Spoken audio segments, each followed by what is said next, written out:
In this video, we will be discussing learning objectives and alignment. Let's start this presentation with a quick and easy explanation of the difference between learning objectives and competencies.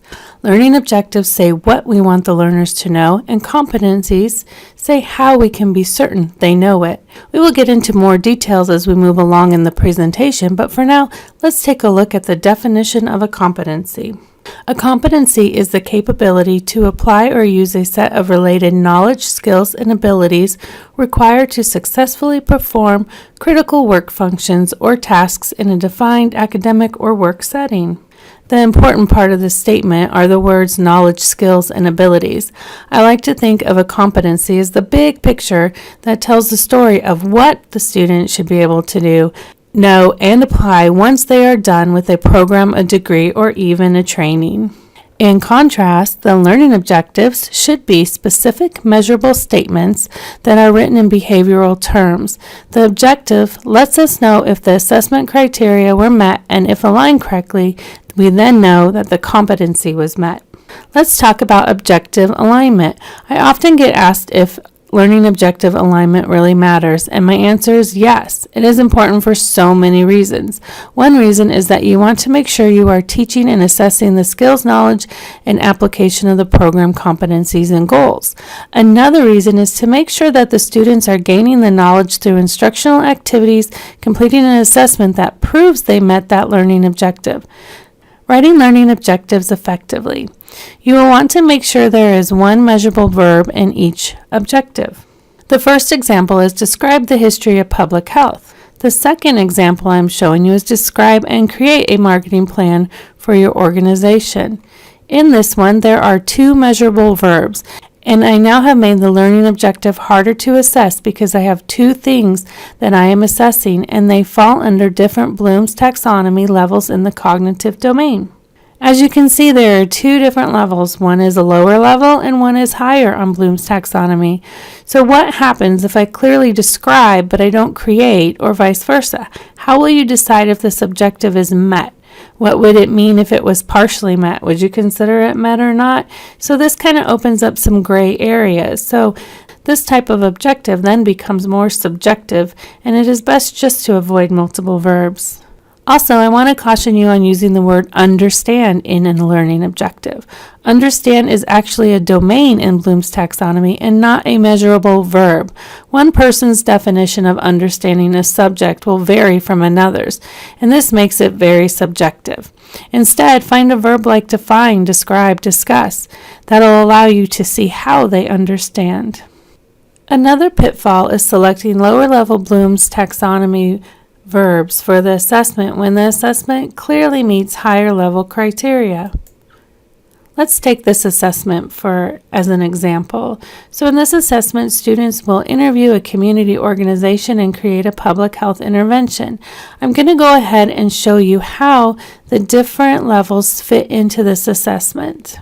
My first example is under the remember domain, and it's choose a community-based public health intervention. The next one is discuss a community-based public health intervention and is under the understand domain. Under the apply domain, I have apply a community-based public health intervention. Under analyze, I have examine a community-based public health intervention. Under evaluate, recommend community-based public health interventions. And finally, under the top level, create, I have design a community-based public health intervention. Create is the highest level and it fits the assessment well, so we should select it for our action verb. And although the objective does not include the choose, discuss, and apply, we already know that they must have those lower level skills in order to create the higher level assessment. Not all assessments will reach the top levels, and that is okay. You just want to make sure that most of your learning objectives are falling in the top 4 levels. Let's go ahead and talk about alignment now. You want to make sure that everything you do aligns together to give your students an optimal learning environment.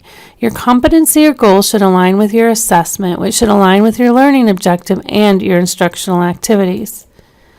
As you can see with this example, I align the assessment infographic to the Generate a Culturally Competent Communication tool for a specific audience learning objective.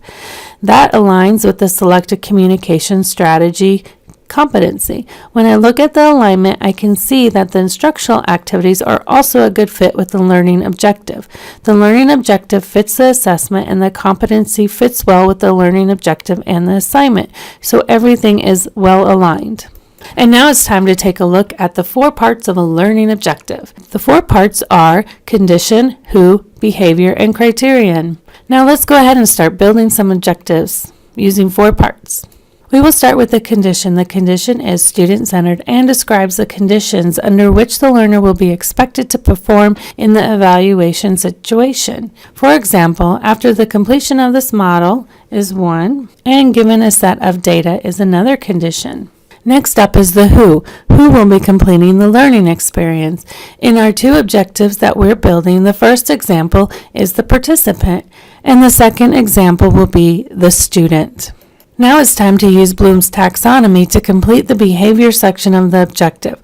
Once you have the concept and the activity assessment idea, you can look through the verbs and select the appropriate one for the assessment and apply the behavior and action to your learning objective. In example 1, we have write 3 learning objectives using the 4 parts. And in example 2, we have interpret the computer output. And finally, we add the criterion to the objective. Here are some examples. So for example, if you want to have it speed, you could do under 60 seconds in less than 5 minutes. If it's an accuracy, you can give a range. No more than 3 incorrect answers, correctly, 10 out of 12. If it's quality, you could do exceeding 8 out of 10 standards, or for a total of 3 times. If it's quantity, you can use producing 12 items, writing at least 100 words, and so on. And now we have finished writing our objectives by adding the criterion. In example 1, we added correctly, and in example 2, we added with no errors. So we have 2 complete objectives using 4 parts on the screen right now. In summary, I want to share some important take-home points for you.